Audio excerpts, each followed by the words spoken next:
你相信这个世界上有灵异事件吗？欢迎收听由怪谈传说为您演播的惊悚故事。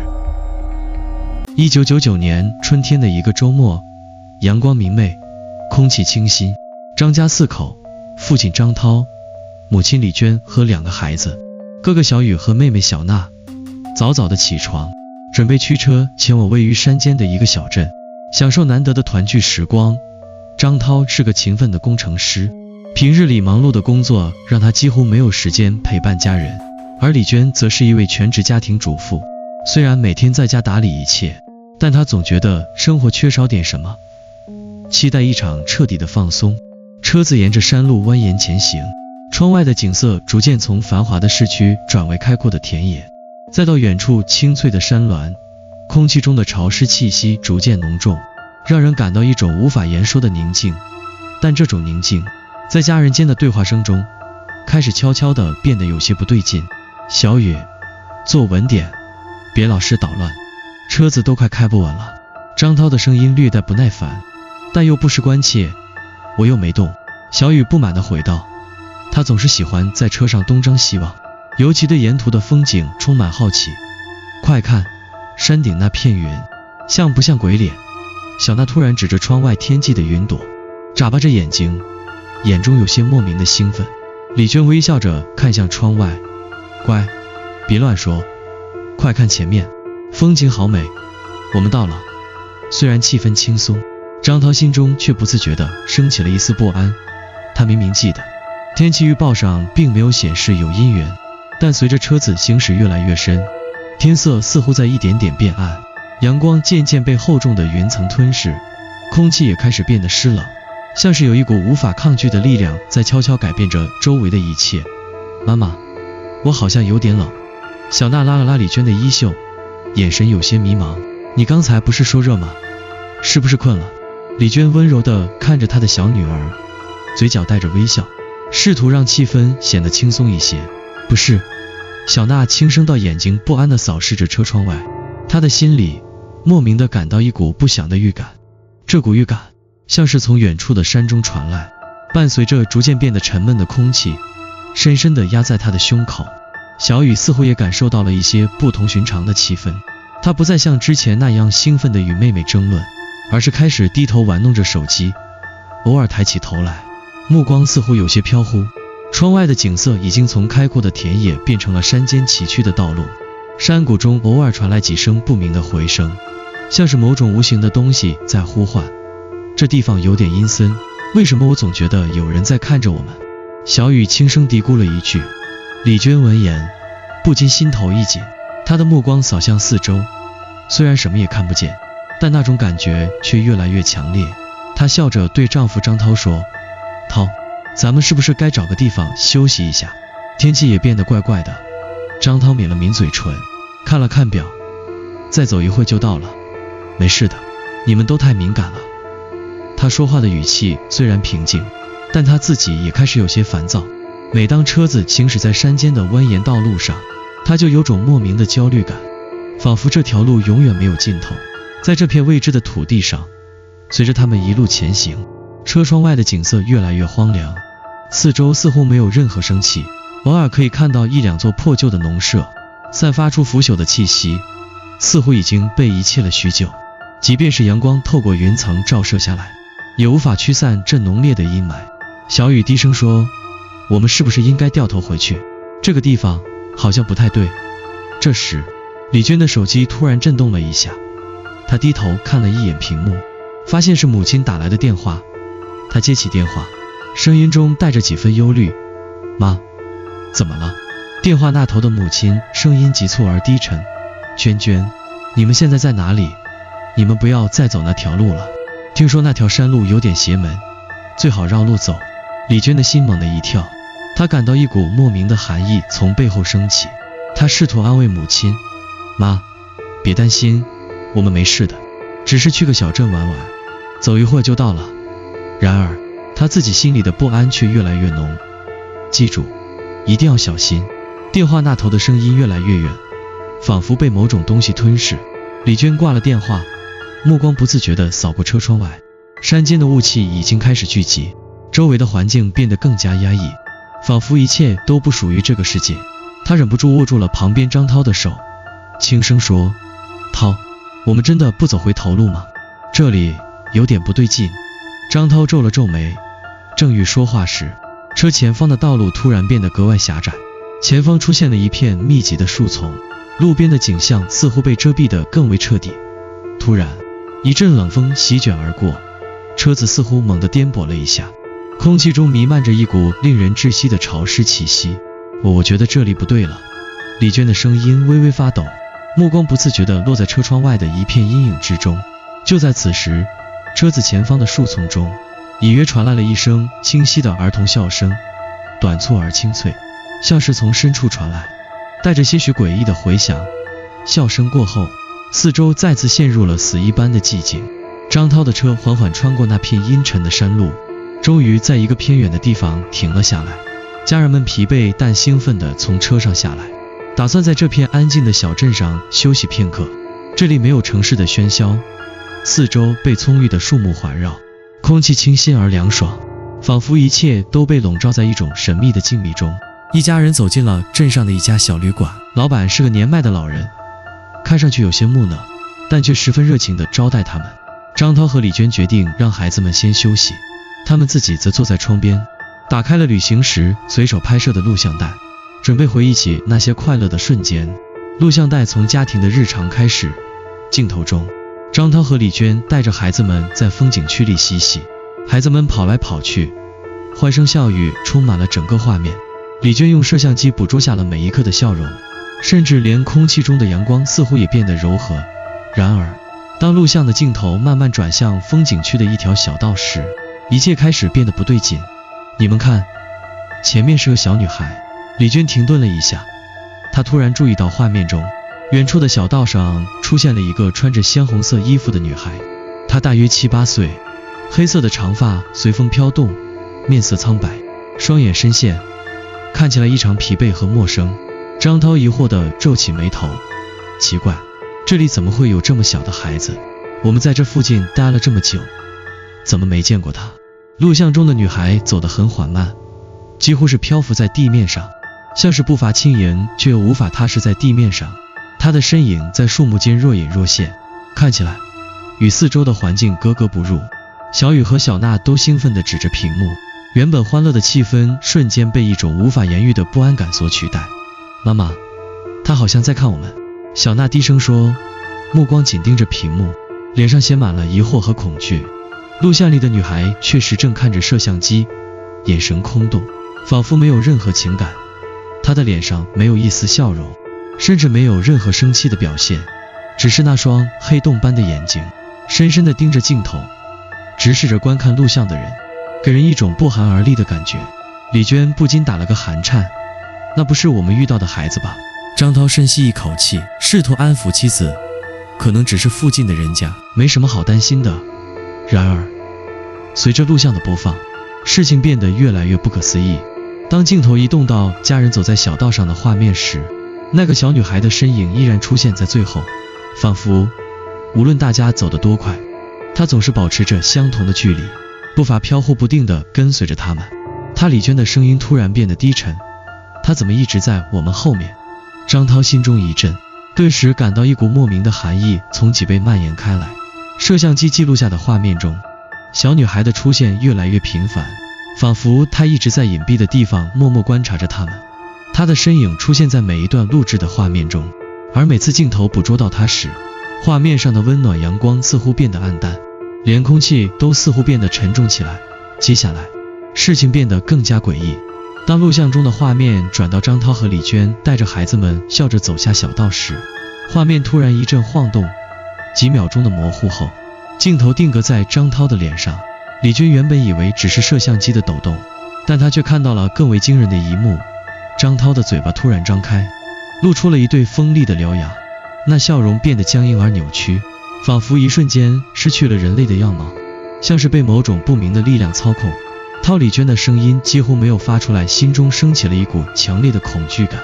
录像中的父亲已经不再是她熟悉的那个男人，他的笑容是那么的不自然，仿佛是某种邪恶力量所迫使的笑容。这不可能！张涛的喉咙发干，他连忙伸手去暂停录像，但手指却有些僵硬，似乎迟疑了一下。他回头看向李娟，你也看到了。李娟的脸色惨白，整个人僵硬地坐在那里，眼睛死死盯着屏幕。怎么会这样？你刚才的笑容像是被什么东西控制了。张涛的心跳开始加速，脸色也变得苍白。明明是他和家人一起度过的那段时光，但录像中的他却像是被恶魔附身一般，那种冷酷的笑容让他完全无法理解。他深吸一口气，努力平复自己混乱的心情。我们回去看看吧，可能只是摄像机故障，或者是某种光线问题。但是当他准备再次播放录像时，屏幕突然一闪，画面开始变得模糊。几秒钟后，突然间，那个小女孩出现在了镜头中，直视着摄像机，眼神充满了冰冷的威胁。她的嘴唇微微上扬，露出了一丝不明的微笑，仿佛她早已知道接下来的一切。就在此时，家中的电话突然响了起来，铃声划破了这一刻的宁静。妈！李娟赶紧拿起电话，声音中带着一丝慌张，你又打电话来了。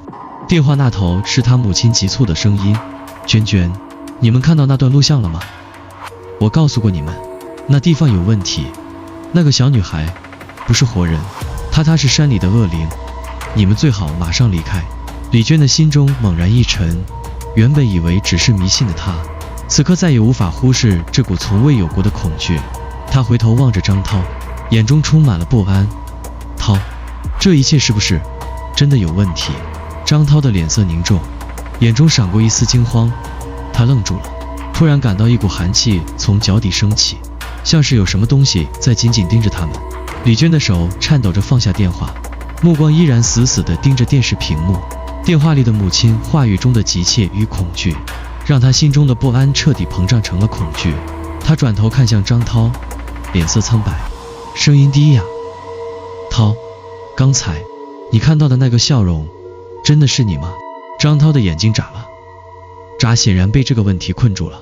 他强作镇定，嘴角微微抽动。我不知道，那应该只是摄像机的错觉，或者是光线问题。你也看到了，那个小女孩，也许她只是个路过的孩子。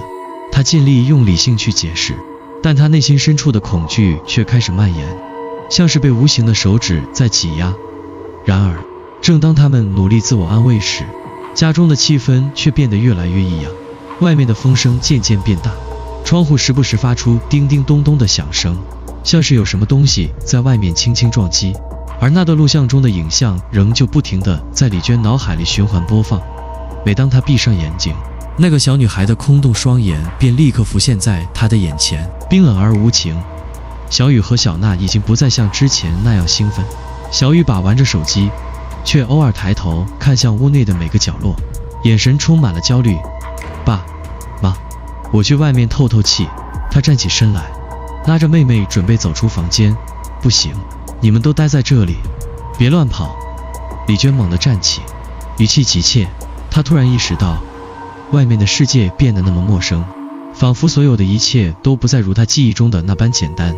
就在这时，电视屏幕突然一闪，画面变得雪花般模糊，随即房间的灯光闪烁了几下，整个屋子顿时陷入一片暗淡之中。张涛迅速站起身，走向灯开关，却发现灯光无论如何都无法恢复正常。怎么回事？停电了。他心里一紧，焦虑地摸索着手边的东西。李娟用颤抖的声音低声说道：涛，刚才那段录像我真的很害怕，你觉得那个小女孩会不会她话未说完，窗外的风突然变得急促起来，猛然吹得窗户砰砰作响。嘘，你听。张涛突然停住了，眼睛锐利地扫视着四周。屋内突然响起了低沉的，像是来自深渊的呜咽声，夹杂着细小的嘶嘶声，仿佛有什么东西在屋内徘徊。那声音若有若无，又似乎被空气层层压迫，时而清晰，时而消失，令人心神不宁。小雨和小娜不敢再说话，他们的眼神中充满了迷茫和恐惧，仿佛已经能感受到这股隐隐约约的威胁。妈妈，爸爸，外面有人吗？小娜抬起头，声音轻得几乎听不见，但她的脸色显然也比刚才苍白了许多。张涛强装镇定，深吸了一口气，可能是风声，你们别怕，坐下来，我们一会儿就回家，没事的。然而，空气中的紧张感似乎并未因为张涛的话而得到缓解，相反，这种压抑的气氛越来越浓厚，仿佛每个角落都在暗暗窥视着他们。突然，门外传来了一声细微的敲门声，清脆而又异常响亮，仿佛有人正在轻轻地敲打着门板。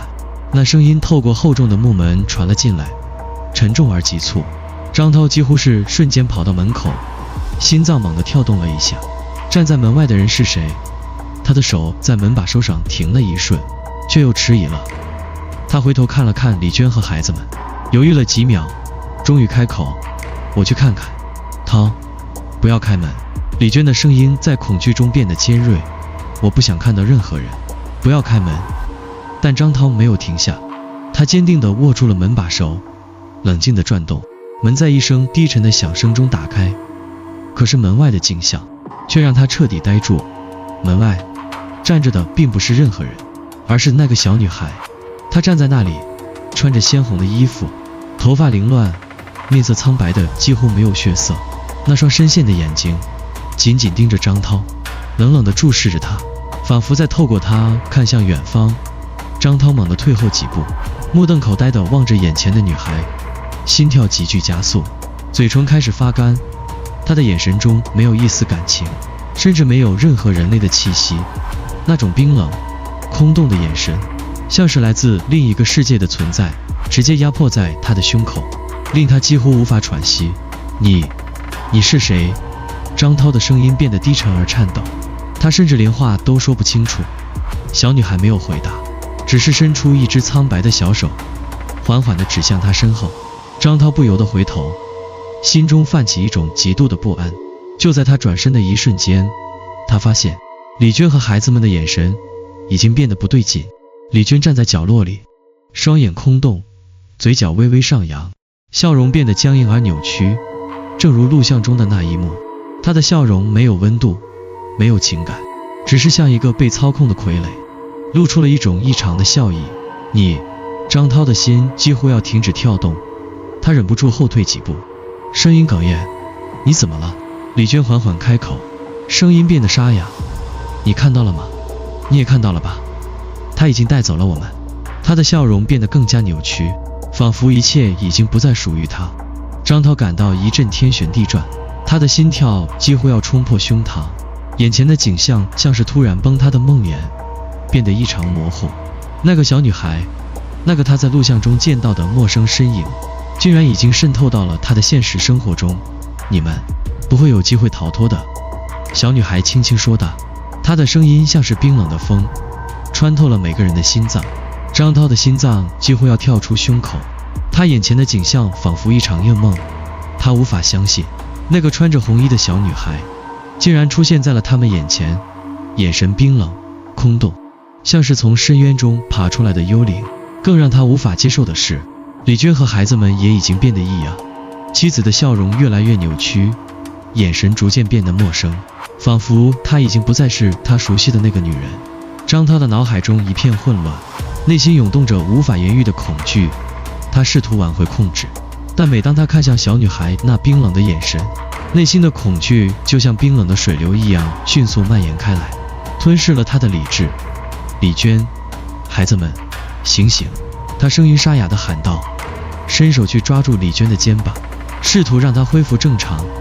但李娟的身体突然僵硬，嘴唇微微颤抖，一声低沉的笑声从她的喉咙里发出。那笑声没有丝毫温度，只有空洞的回响，仿佛来自另一个世界的声音。涛，你现在看到了吧？那个小女孩已经带走了我们，带走你们。张涛的眼中充满了恐惧与困惑。你到底在说什么？小娜也开始摇头，她的眼神迷离，整个人看起来像是被某种力量控制了，喃喃自语。她告诉我，我们已经不能回去了。不能回去。张涛浑身一震，急切地回头望向门外的红衣女孩，想要从她的眼中找到一丝线索，试图理解这场灾难的源头。但小女孩依旧静静地站在那里，双眼空洞，像是直视着她内心的深处。她的嘴角勾起一丝诡异的微笑，低声说道，你们永远都不会离开了。因为你们已经和我一起成为了这个地方的住客。这一句话如同一记重锤，击打在张涛的胸口。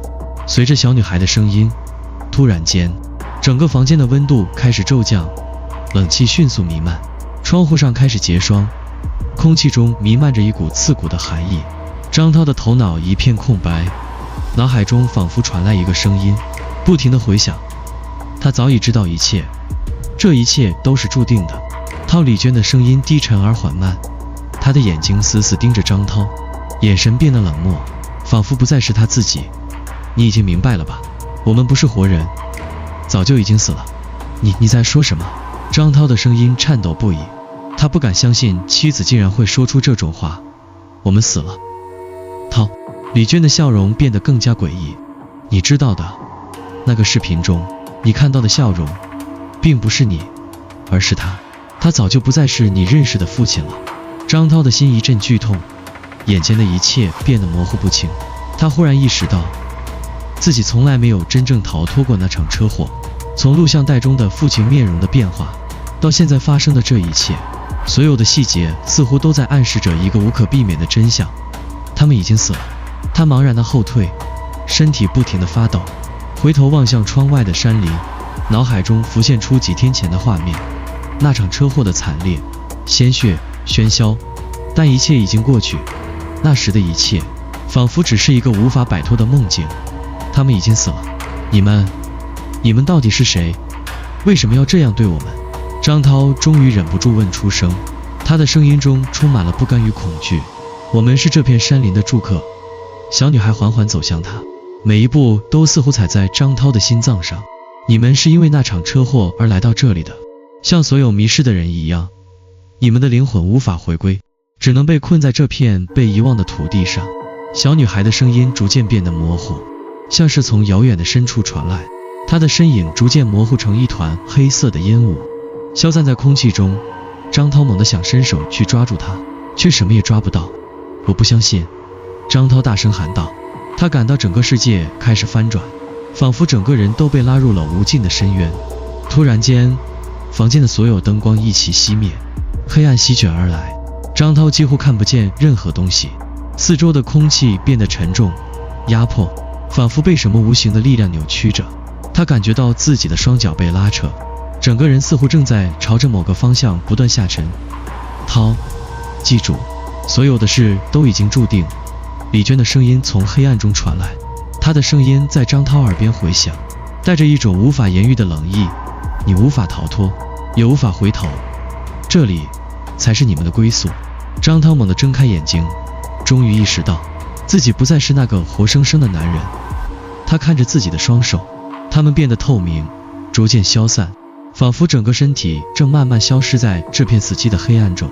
他无法呼吸，无法喊叫，只有无尽的黑暗吞噬着一切。张涛的世界开始无声地崩塌，随着他的身体逐渐消散在黑暗中，他感到自己不再属于这个世界。他的意识渐渐模糊，仿佛被一股无形的力量牵引着，逐渐远离所有的声音与存在。黑暗中只有无尽的寂静和冰冷的气息。涛丽娟的声音再次在空中回响，温柔而又冰冷。你醒来了吗？我们已经不再是活人了。张涛的心猛地一沉，那声音仿佛来自深渊。每一次他试图挣扎，身体就如同被铁链拽住般无法动弹，周围的一切像是被无形的屏障隔开。他的身体仿佛已经被消融，存在于一个不存在的空间。你觉得你能逃脱吗？小娜的声音忽然在他耳边响起，带着不属于人类的空洞感，仿佛每个字都在他的灵魂中回荡。我们已经被锁在这里，永远都不能离开。张涛拼命想要回过神来，想要找回属于自己的身体、记忆、感情，但他发现自己越来越深陷，思维开始变得模糊。他不再记得自己是如何走到这一步的，只有一个反复萦绕在他脑海的声音：你已经死了。忽然，身后传来了窸窸窣窣的声音。张涛转过头，视线穿透黑暗，一看到那个小女孩再次出现在他面前。她的眼神依旧冷漠、空洞，却带着一丝奇异的满足感，仿佛她已经等了很久。小女孩，为什么？张涛的声音几乎无法发出。他感到自己体内的力量在不断流失。你到底是什么？为什么要做这些？小女孩没有回答，只是轻轻地摇了摇头，眼中闪过一抹愉悦的光芒。你们无法理解的，因为你们早已错过了回头的机会。她的声音低沉悠远，你们以为自己还活着，但早在那个瞬间，你们就已经和我一样，成为了这片土地的一部分。张涛的思维变得混乱不堪，脑海中回想着所有的细节，车祸的惨烈，录像中的父亲变异的笑容，李娟的扭曲笑容，孩子们的空洞眼神，这一切仿佛从未改变过，仿佛他们从一开始就注定要走向这个结局。小女孩突然伸出手，指向张涛的胸口。你觉得自己还有选择吗？你以为你能够控制自己的命运，但其实早在你们死去的那一刻，命运就已经注定。她的手指如同冰冷的刀锋，深深刺入了张涛的胸膛。张涛感到一阵刺痛，仿佛身体的每一寸都被撕裂开来。随着那股痛楚蔓延，他突然明白了什么。他已经失去了所有的选择，自己、妻子、孩子们，所有的一切都已经被永远地困在了这片无法逃脱的死地。轮回、死亡、绝望，你们都会是我新的同伴。小女孩的嘴角微微上扬，眼神中充满了冰冷的满足感。你们将永远存在于这个地方，成为它的一部分，陪伴我直到永远。随着他的话音落下，张涛感到自己的身体彻底消失，仿佛被无形的力量吞噬。他的灵魂已经完全脱离了肉体的束缚，融入了这片恐怖的空间。所有的痛苦、恐惧、绝望，最终化作了一种冷漠的认知。这一切原本就是注定的。突然，张涛的眼前一片明亮，他被一股强烈的光芒包围，恍若重生。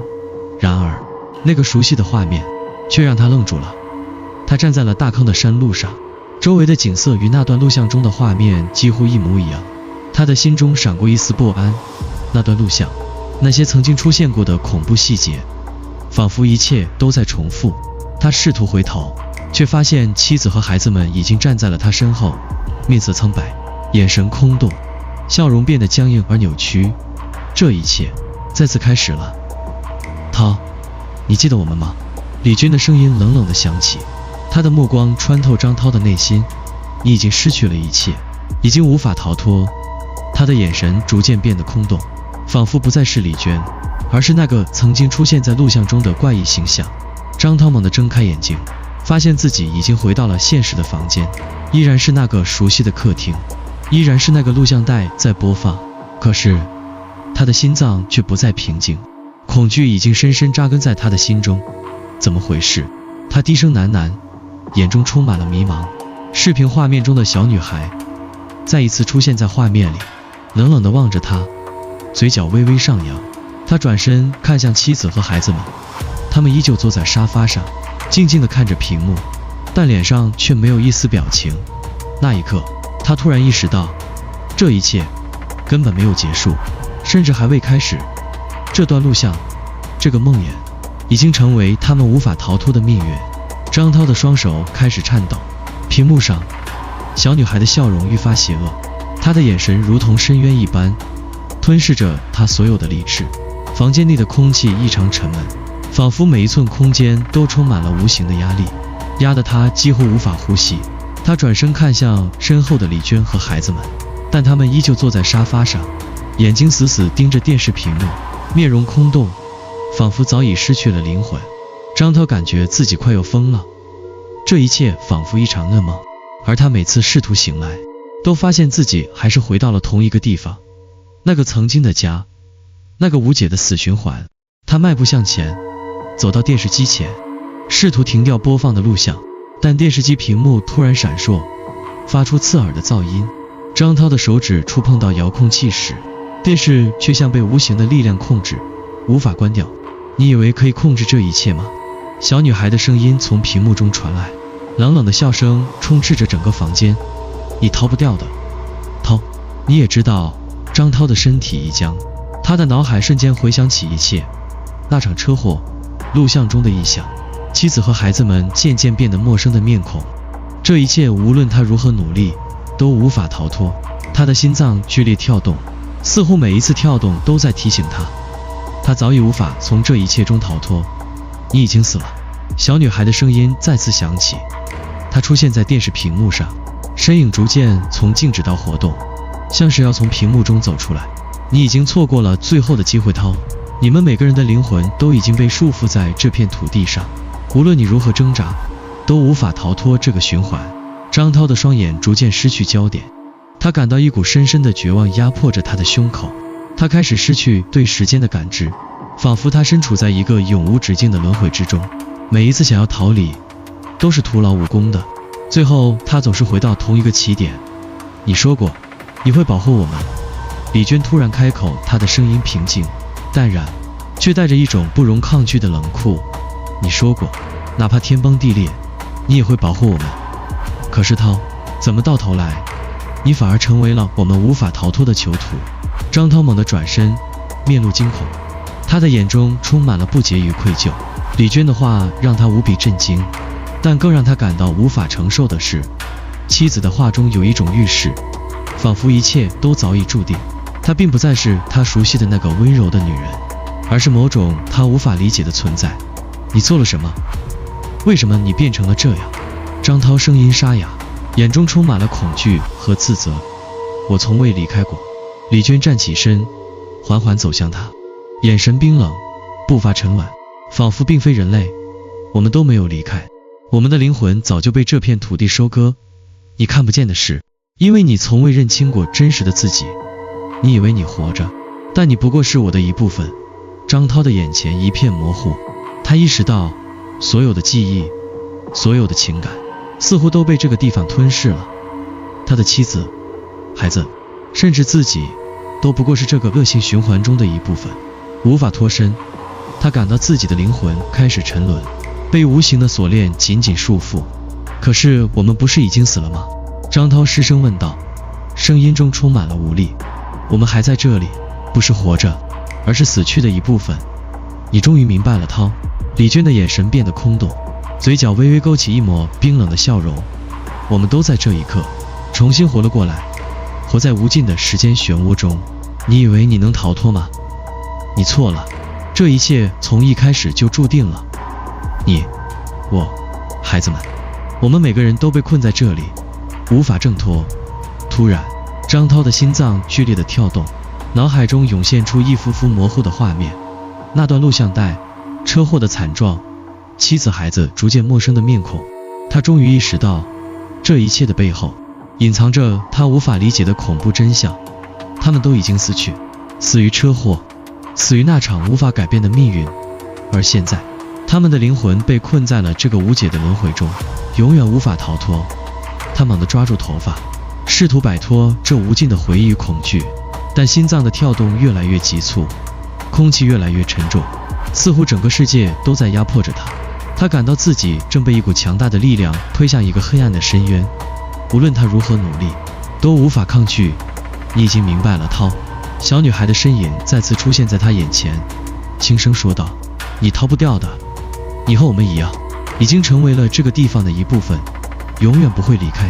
一阵强烈的眩晕袭来，张涛终于意识到自己已经无法清醒。